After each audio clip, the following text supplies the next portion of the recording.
This is my sister's front door. It matches the siding of her house, but it really doesn't reflect her personality. I began by covering the lock and handle of the door with painter's tape. I also placed tape along the edge of the window. Using a sanding block, I sanded the entire door with medium grit sandpaper. I then took it off the block to get in all the nooks and crannies. This is really an important step when painting your front door, and it should not be skipped. After sanding the door twice and wiping it clean, it was time to paint. I used Krylon Color Max acrylic latex paint in black. With the brush, I started at the top, painting around the window, then moved down and painted each door panel. For the flat parts of the door, I used a sponge roller. After the first coat, I sanded again using a fine grit sandpaper and wiped it clean. This is another really important step that should not be skipped. I repeated the process of painting with a brush and roller, applying a total of 3 coats of paint to the door.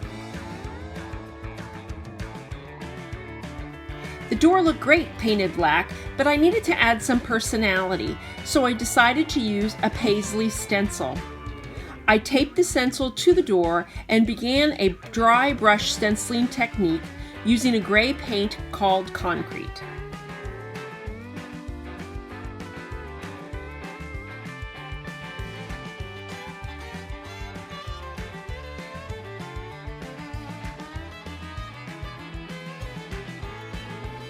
I repeated the stencil over the entire door, turning it different ways. I had no problem stenciling over the nooks and crannies because I made sure my brush didn't have too much paint on it, and I used a gentle pouncing movement. Along the edges of the door, I made sure that the stencil was completely over the entire door, that it hung off the edge a little bit.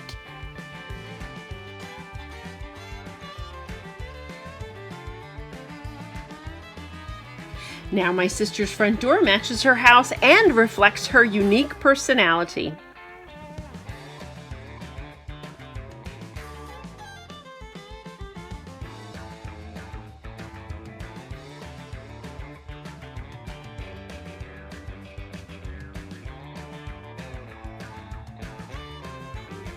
I hope this inspires you to show your personality not only on the inside of your home, but on the outside for everyone to see.